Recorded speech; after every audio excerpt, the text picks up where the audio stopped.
Good morning दोस्तों, सुप्रभात। मैं आज आप सभी लेके आया हूँ 6 अप्रैल 2022 ईस्वी का करंट अफेयर्स। चलिए हम लोग स्टार्ट करते हैं। मैं हूँ लोक कुमार, आप सभी का स्वागत करता हूँ आपके अपने यूट्यूब चैनल ज्ञान मंजिल तक में। तो सबसे पहले एक ठो देख लेते हैं मोटिवेशनल वाक्य कि तूफानों से आँख मिलाओ। तूफानों से आँख मिलाओ, सैलाबों पर वार करो, मल्लाहों का चक्कर छोड़ो, तैर के दरिया पार करो। यानी कि मल्लाहों के सहारा को छोड़ो और तैर के दरिया अपने खुद की मेहनत से पार करो, दूसरे पर भरोसा मत रखो दोस्तों। तो इसी बातों के साथ हम लोग अपना स्टार्ट करते हैं। आज का पहला क्वेश्चन रहा है आप लोगों के सामने दोस्तों कि 3 अप्रैल 2022 को किसने आईसीसी महिला वनडे विश्व कप 2022 का खिताब जीता है। तो 3 अप्रैल 2022 को किसने आईसीसी महिला वनडे 2022 का खिताब जीता है। तो खिताब जीती है दोस्तों ऑस्ट्रेलिया टीम। कौन दोस्तों? तो ऑस्ट्रेलिया ने किसको हराया दोस्तों? तो इंग्लैंड को हरा कर जीती है ऑस्ट्रेलिया। इस टूर्नामेंट में दोस्तों एक मैच जीते ही, याद रखिएगा, एक भी मैच हारी नहीं है। और फाइनल में 170 रन बनाए है एलिसा हीले, याद रखिएगा, जो कि टूर्नामेंट में सर्वाधिक रन भी बनाई है दोस्तों। यह 12वां आईसीसी महिला वनडे विश्व कप 2022 का आयोजन न्यूजीलैंड में किया गया था। कहाँ में दोस्तों? न्यूजीलैंड में। ऑस्ट्रेलिया ने यह खिताब कितनी बार जीता? 7वीं बार जीता, ये भी याद रखिएगा। प्लेयर ऑफ द सीरीज किसे मिला? तो एलिसा हीले। एलिसा हीले जो है फाइनल मैच में, आईसीसी के फाइनल मैच में सबसे अधिक रन बनाने वाले खिलाड़ी बन गए, 170 रन। इससे पहले कौन थे? तो इन्हीं के देश के पुरुष खिलाड़ी थे गिलक्रिस्ट दोस्तों। आईसीसी T20 वर्ल्ड कप 2021 का आयोजन कहाँ हुआ था? तो संयुक्त अरब अमीरात में। इसमें किसने जीता था? तो ऑस्ट्रेलिया ने न्यूजीलैंड को हराकर जीता था, याद रखिएगा, ऑस्ट्रेलिया ने न्यूजीलैंड को हराकर जीता। सर्वाधिक वर्ल्ड कप खेलने वाली महिला खिलाड़ी कौन है दोस्तों? तो सर्वाधिक वर्ल्ड कप खेलने वाली महिला खिलाड़ी है मिताली राज, याद रखेगा। ये 6ठा वर्ल्ड कप खेल रही है, एकमात्र जो दोस्तों खिलाड़ी है जो 6ठा वर्ल्ड कप खेल रही है, मिताली राज इनका नाम है। वर्ल्ड कप में सर्वाधिक विकेट या वनडे मैचों में सर्वाधिक विकेट लेने वाली खिलाड़ी कौन है? तो वर्ल्ड कप में भी ली है और वनडे मैचों में भी। वनडे मैचों में ही 250 से ज़्यादा विकेट ले ली। तो झूलन गोस्वामी नाम है दोस्तों, याद रखिएगा, भारत की खिलाड़ी है Jhulan Goswami. ICC women cricketer of the year 2021 का पुरस्कार किसे दिया गया? तो भारतीय क्रिकेट टीम के बाएं हाथ के बल्लेबाज है स्मृति मंधाना, याद रखेगा, स्मृति मंधाना को दिया गया दोस्तों। अगला क्वेश्चन होगा कि प्रतिवर्ष अंतर्राष्ट्रीय खदान जागरूकता दिवस कब मनाया जाता है। तो प्रतिवर्ष अंतर्राष्ट्रीय खदान जागरूकता दिवस मनाया जाता है दोस्तों 4 अप्रैल को, याद रखेगा दोस्तों, 4 अप्रैल को मनाया जाता है। इस वर्ष का थीम है safe ground, safe step, safe home, याद रखिएगा। राष्ट्रीय समुद्री दिवस 5 अप्रैल को मनाया जाता है, ये भी याद रखिएगा, राष्ट्रीय समुद्री दिवस 5 अप्रैल को मनाया जाता है। विश्व स्वास्थ्य दिवस कब मनाया जाता है दोस्तों? तो 7 अप्रैल को मनाया जाता है विश्व स्वास्थ्य दिवस। यकृत दिवस कब मनाया जाता है दोस्तों? तो 19 अप्रैल को मनाया जाता है यकृत दिवस, याद रखिएगा, यकृत दिवस कहिए तो 19 अप्रैल को मनाया जाता है। मानव शरीर का सबसे बड़ा अंग क्या है दोस्तों? तो मानव शरीर का सबसे बड़ा अंग जो है यकृत ही है। अंतर्राष्ट्रीय पृथ्वी दिवस 22 अप्रैल को मनाया जाता है। पहला पृथ्वी सम्मेलन रियो डी जेनेरो में 1992 में हुआ था, ये भी ध्यान में रखिएगा दोस्तों आप लोग। राष्ट्रीय पंचायती राज दिवस 24 अप्रैल को मनाया जाता है, राष्ट्रीय पंचायती राज दिवस 24 अप्रैल को मनाया जाता है। विश्व मलेरिया दिवस 25 अप्रैल को मनाया जाता है। ये सब महत्वपूर्ण क्वेश्चन है दोस्तों। अगला क्वेश्चन हो जाएगा कि 4 अप्रैल 2022 को 64वें ग्रैमी अवार्ड 2022 किस एल्बम को किसे जो है album of the year award से चुना गया। तो album of the year award, Grammy award किस क्षेत्र में दिया जाता है? सबसे पहला बात तो ये देख लेते हैं दोस्तों, तो संगीत के क्षेत्र में दिया जाता है ग्रैमी अवार्ड। तो किसको दिया गया दोस्तों? तो याद रखिएगा VR, इस बार किसे? VR 2021 में फोकलोर को दिया गया था दोस्तों, इस बार VR को, याद रखिएगा। तो ग्रैमी अवार्ड संगीत के क्षेत्र में दिया जाता है। इसकी स्थापना 1959 ईस्वी में हुआ था, ये भी याद रखिएगा, 1959 ईस्वी में। Album of the year Jon Batiste की VR को दिया गया, याद रखिएगा, जॉन बैटिस्ट की। रिकॉर्ड ऑफ द ईयर का पुरस्कार सिल्क सोनिक को लिव द डोर ओपन, इसके लिए दिया गया। Song of the year Bruno Mars एवं एंडरसन पाक को लिव द डोर ओपन के लिए। सर्वश्रेष्ठ वैश्विक संगीत मोहब्बत आरोफ आफ्ताब, पहली पाकिस्तानी महिला, जिनको दिया गया दोस्तों। हाल ही में प्रित्जकर पुरस्कार, जो कि प्रित्जकर पुरस्कार जो है डिजाइन बनाने से संबंधित है, वास्तुकार से संबंधित, किसे दिया गया? तो फ्रांसिस कैरे को, याद रखिएगा, फ्रांसिस कैरे को। 94वां ऑस्कर अवार्ड किस फिल्म को दिया गया? तो कोडा, याद रखिएगा 94वां ऑस्कर अवार्ड कोडा 2022 में दोस्तों। 94वें ऑस्कर अवार्ड में सर्वश्रेष्ठ अभिनेता विल स्मिथ, याद रखिएगा। विल स्मिथ जो प्राइज लेने गए थे दोस्तों, तो उस समय एक को चाटा मार दिए थे, थप्पड़ मार दिए थे, तो वही है विल स्मिथ, याद रखिएगा। हाल ही में एबेल पुरस्कार डेनिस सोलोवन को दिया गया टोपोलॉजी के लिए। तो एबेल पुरस्कार सबसे पहले दोस्तों याद रखिएगा कि एबेल तो मैथ यानी कि गणित के क्षेत्र में दिया जाता है, किसे गया? तो डेनिस सोलोवन, याद रखिएगा, वन है लास्ट में लगा हुआ तो वन हो जाएगा। टोपोलॉजी के लिए दिया गया है, याद रखिएगा दोस्तों। अगला क्वेश्चन हो जाएगा कि हाल ही में सर्वोच्च न्यायालय ने किस राज्य के वन्नियार समुदाय को 10.5% आरक्षण को रद्द कर दिया गया है? तो वन्नियार समुदाय किस राज्य का है जिसका जो है आरक्षण को समाप्त कर दिया गया दोस्तों? तो इसका सही जवाब हो जाएगा वन्नियार कहाँ का है? तो तमिलनाडु के, याद रखिएगा, तमिलनाडु राज्य के वन्नियार। तमिलनाडु इंदिरा साहनी समिति 50% तक आरक्षण को जो है भारत में लागू करने के लिए सिफारिश किया था इंदिरा साहनी समिति, याद रखिएगा। डुगोंग संरक्षण केंद्र मन्नार की खाड़ी में, ये भी याद रखिएगा, डुगोंग संरक्षण केंद्र मन्नार की खाड़ी में। तमिलनाडु में स्थित तट को क्या कहते हैं दोस्तों? तो तमिलनाडु में स्थित तट को कोरोमंडल तट कहते हैं, याद रखिएगा। शतरंज में ओलंपियाड 2022 का मास्को से हटाकर कहाँ में आयोजन किया जाएगा? तो चेन्नई में, ये भी याद रखिएगा। पहले मास्को में होना था, लेकिन रूस यूक्रेन युद्ध के कारण इसको अलग कर दिया गया। दिल्ली से मेरठ कॉरिडोर के लिए भारत की पहली रैपिड रेल, तो रेलवे कॉरिडोर, याद रखिएगा, रैपिड रेलवे कॉरिडोर दिल्ली से मेरठ के लिए भारत की पहली रैपिड रेलवे कॉरिडोर है। वर्निका नामक एक इंक इकाई, इंक निर्माण इकाई दोस्तों, इंक जो नोट छापने के लिए इंक बनता है, उसको कहाँ स्थापित किया गया? तो मैसूर कर्नाटक आरबीआई के द्वारा, याद रखेगा। वर्निका कैसे कर्नाटक। नागालैंड से पहली बार कोई महिला बन रही है राज्यसभा सांसद, फांगनोन कोन्यान इनका नाम है। भारत के नए विदेश सचिव हर्षवर्धन श्रृंगला के स्थान पर कौन होंगे? तो विनय मोहन होंगे, ये भी याद रखेगा दोस्तों। विनय मोहन जो है अभी भारत के राजदूत है नेपाल में, तो ये नए विदेश सचिव होंगे विनय मोहन हर्षवर्धन श्रृंगला के स्थान पर। भारतीय अमेरिकी गायिका फाल्गुनी शाह को एक कलरफुल वर्ल्ड के लिए सर्वश्रेष्ठ बाल एल्बम श्रेणी में ग्रैमी पुरस्कार से नवाजा गया। तो भारतीय अमेरिकी गायिका हैं दोस्तों, कौन? तो फाल्गुनी शाह। भारत में वो गायिका है फाल्गुनी पाठक, है फाल्गुनी शाह। एक कलरफुल वर्ल्ड सर्वश्रेष्ठ किसके लिए? तो बाल एल्बम, बच्चों के लिए एल्बम के दोस्तों। भारतीय अमेरिकी गायिका फाल्गुनी शाह, ये हो गया। 2023 को अंतर्राष्ट्रीय बाजरा वर्ष घोषित किया गया दोस्तों। 2023 को अंतर्राष्ट्रीय बाजरा वर्ष। प्रोफेसर नीना गुप्ता को युवा गणितज्ञ में दिए जाने वाले रामानुजम पुरस्कार दिया गया है, ये भी याद रखिएगा दोस्तों। रामानुजम पुरस्कार किसे दिया जाता है? नीना गुप्ता को। केंद्रीय कृषि मंत्री नरेंद्र सिंह तोमर और मलेशिया के मंत्री के बीच बैठक में पाम ऑयल क्षेत्र में मलेशिया के साथ साझेदारी में सहमति बनी है दोस्तों, ये भी याद रखिएगा। भारत की एक और महत्वपूर्ण उपलब्धि 1983 के बाद पहली बार 2023 में मुंबई में अंतर्राष्ट्रीय ओलंपिक समिति की बैठक की मेजबानी करने के लिए भारत को चुना गया। तो भी याद रखिएगा दोस्तों कि 1983 के बाद 2023 में, यानी कि लगभग 40 साल के बाद बैठक कहाँ में हुआ? मुंबई में, अंतर्राष्ट्रीय ओलंपिक समिति का, ये भी याद रखिएगा दोस्तों। हो सकता है कि 2036 का ओलंपिक भारत में अहमदाबाद में हो सकता है। कोझिकोड में फिरोज खान ने मलयालम भाषा में लिखी सबसे छोटी किताब आहार कर्मम, याद रखिएगा, आहार कर्मम यानी कि सबसे छोटी किताब है दोस्तों, याद रखिएगा, सबसे छोटी किताब है। कोझिकोड के लिखे कौन? तो फिरोज खान। ये किसका रिकॉर्ड तोड़ दिया? रास रसिका को पीछे छोड़ दिए हैं, इससे भी छोटा किताब लिख दिया है। कौन में? तो मलयालम भाषा। मलयालम भाषा कहाँ का है दोस्तों? तो केरल का, ये भी याद रखिएगा।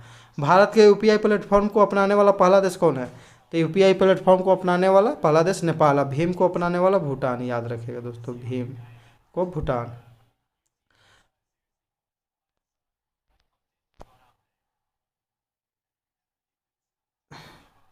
तो प्रथम रणजी यानी कि फर्स्ट क्लास के प्रथम मैच के दोनों पारियों में शतक लगाने वाले तीसरे खिलाड़ी बने यश धूल।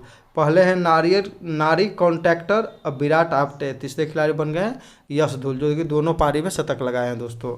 और अपने फर्स्ट क्लास के डेब्यू मैच में ही सर्वाधिक रन बनाने वाले खिलाड़ी कौन है? तो बिहार रणजी टीम के खिलाड़ी हैं दोस्तों, याद रखेगा, बिहार शकीबल गनी, याद रखेगा, शकीबल गनी। शकीबुल गनी बिहार रणजी टीम के खिलाड़ी हैं, याद रखिएगा। ये पहले मैच में ही 13 शतक लगा दिए हैं। विश्व की प्रथम खिलाड़ी हैं। पूरी तरह सौर ऊर्जा से चलने वाला विश्व का पहला एयरपोर्ट बना कोच्चि, ये भी याद रखिएगा। और रेलवे स्टेशन कौन बना दोस्तों? तो गुवाहाटी। पूरी तरह सौर ऊर्जा से कोच्चि चलेगा और रेलवे स्टेशन गुवाहाटी दोस्तों, याद रखिएगा। बहुत ही इंपॉर्टेंट क्वेश्चन है।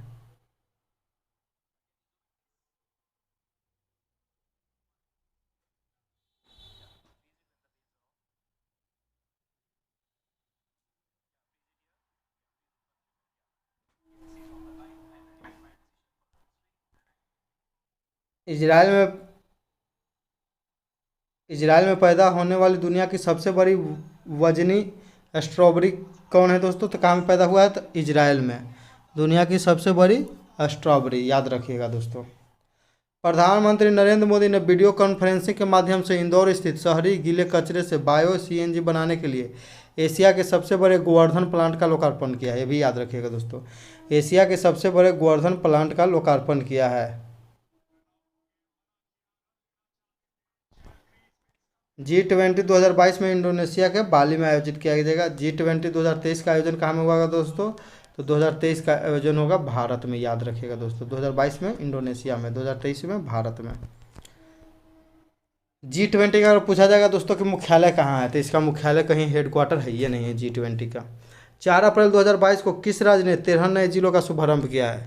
तो 4 अप्रैल 2022 को किस राज्य ने 13 नए जिलों का शुभारंभ किया है? तो याद रखिएगा वो है आंध्र प्रदेश दोस्तों। तो आंध्र प्रदेश के 2 जून 2014 को बंटवारा हो जाता है, तेलंगाना इससे बट जाता है। तो उसके बाद आंध्र प्रदेश में मात्र 13 जिला बचता है। 13 जिला में फिर एक जिला बना दिया गया है, तो 13 जिला और बढ़ गए। अब हो गए कितना जिला दोस्तों? तो 26 जिला।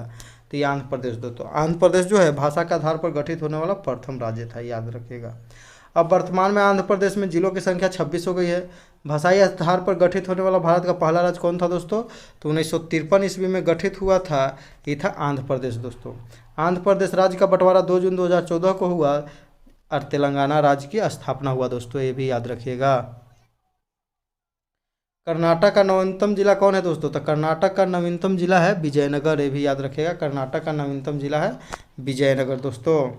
वन रिपोर्ट 2021 के अनुसार वन और वृक्ष आच्छादित क्षेत्रफल में सर्वाधिक वृद्धि कहाँ में हुआ दोस्तों? तो आंध्र प्रदेश में, ये भी याद रखिएगा दोस्तों। सर्वाधिक वृद्धि आंध्र प्रदेश में। भारतवर्ष में फलों के उत्पादन में कौन प्रथम स्थान पर है? तो आंध्र प्रदेश। भारत में सब्जी के उत्पादन में प्रथम स्थान पर तो उत्तर प्रदेश दोस्तों, याद रखिएगा। अगला क्वेश्चन हो जाएगा कि 2 मार्च 2022 को किस आयोग ने मानव तस्करी रोधी प्रकोष्ठ की शुरुआत की है? तो मानव तस्करी रोधी प्रकोष्ठ की शुरुआत किस आयोग ने की है दोस्तों? याद रखिएगा। तो ये राष्ट्रीय महिला आयोग के द्वारा किया गया, याद रखिएगा। मानव तस्करी रोधी प्रकोष्ठ की शुरुआत कौन की है? तो राष्ट्रीय महिला आयोग दोस्तों। तो राष्ट्रीय महिला आयोग के बारे में कुछ जान जाते हैं कि इसकी स्थापना जो है 1990 ईस्वी के अधिनियम के द्वारा 1992 ईस्वी में किया गया, ये भी याद रखिएगा। राष्ट्रीय महिला आयोग के वर्तमान में प्रमुख है रेखा शर्मा। राष्ट्रीय महिला आयोग के प्रथम अध्यक्ष जयंती पटनायक, ये भी याद रखिएगा। अल्पसंख्यक आयोग की स्थापना कब हुआ था? ये भी 1992 में हुआ था, याद रखिएगा दोस्तों। अल्पसंख्यक और महिला आयोग। राष्ट्रीय मानवाधिकार आयोग की स्थापना 1993 ईस्वी में हुआ था। वर्तमान में इसके अध्यक्ष कौन है? अरुण कुमार मिश्रा, याद रखिएगा। और रंगनाथ मिश्रा थे, रंगनाथ मिश्र जो थे दोस्तों इसके प्रथम अध्यक्ष थे। राष्ट्रीय अनुसूचित जनजाति आयोग की स्थापना किस संविधान संशोधन के द्वारा हुआ? तो 89वां संविधान संशोधन अनुच्छेद 338 के ए के तहत दोस्तों। तो राष्ट्रीय अनुसूचित जनजाति आयोग। केंद्रीय सतर्कता आयोग की स्थापना किस समिति की सिफारिश पर हुआ? तो संथानम समिति, याद रखिएगा दोस्तों। संथानम समिति। 15वें वित्त आयोग के अध्यक्ष वर्तमान में कौन है? तो NK सिंह है दोस्तों, याद रखिएगा। अनुच्छेद 280 के तहत स्थापना NK सिंह। कौन करता है वित्त आयोग की स्थापना दोस्तों? तो राष्ट्रपति के द्वारा किया जाता है। इसमें कितने तो सदस्य होते हैं? तो अध्यक्ष को मिलाकर 5 को होते हैं दोस्तों। अनुच्छेद कितना के तहत? 280। प्रथम अध्यक्ष कौन थे वित्त आयोग के? तो KC नियोगी दोस्तों, याद रखिएगा। KC नियोगी। अगला क्वेश्चन हो जाएगा दोस्तों कि 3 अप्रैल 2022 को किस एशियाई देश में अफीम की खेती पर प्रतिबंध लगाने की घोषणा की गई है? तो अफीम की खेती पर प्रतिबंध लगाने की घोषणा कौन देश किया है दोस्तों? तो याद कीजिएगा अफगानिस्तान। याद कहाँ? अफगानिस्तान। तो अ से अफगानिस्तान, अ से अफीम की खेती पर प्रतिबंध। तो सलमा और शहतूत बांध कहाँ में दोस्तों? तो अफगानिस्तान में है, अफगान में है। जिसे भारत बनवा रहा था। सार्क का नवीनतम सदस्य देश तो अफगानिस्तान है। इसमें जो है 8 सदस्य देश है सार्क में। सार्क का मुख्यालय कहाँ है दोस्तों? तो काठमांडू में, याद रखिएगा। सार्क की स्थापना कहाँ हुआ था? तो कब हुआ था? तो 1985 में। विश्व खुशहाली सूचकांक में सबसे अंतिम स्थान पर कौन है? तो अफगानिस्तान दोस्तों। इसमें भारत की रैंक 136 बोलोगे, 136। और प्रथम स्थान पर कौन था दोस्तों? तो फिनलैंड, याद रखिएगा दोस्तों, फिनलैंड। विश्व व्यापार संगठन की पहली महिला अध्यक्ष कौन थी? तो नागोजी ओकांजा इबेला, याद रखिएगा, नागोजी ओकांजा इबेला दोस्तों, नाइजीरिया की है। अफगानिस्तान की राजधानी कहाँ में है? तो काबुल, भाषा पश्तो, याद रखिएगा दोस्तों।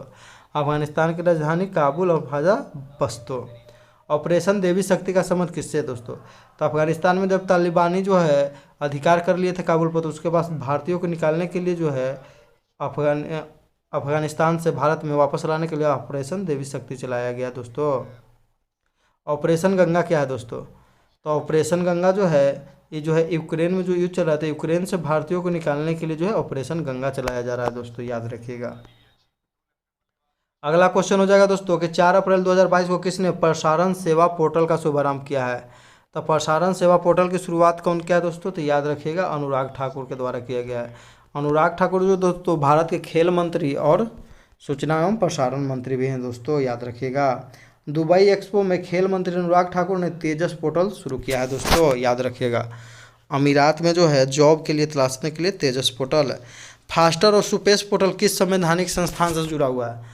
तो फास्टर और सुपेश। फास्टर जो है दोस्तों, मान लीजिए किसी व्यक्ति को जो है हाई कोर्ट या सुप्रीम कोर्ट में जो है न्याय मिलता है, उसको जमानत दे दिया जाता था। जमानत दे देने तो कागज़ को जेल में पहुंचाने में लेट हो जाता था, इसीलिए वह जेल को फास्टर के माध्यम से तुरंत जाएगा, उसी दिन वहां से वो रिहा हो जाएगा।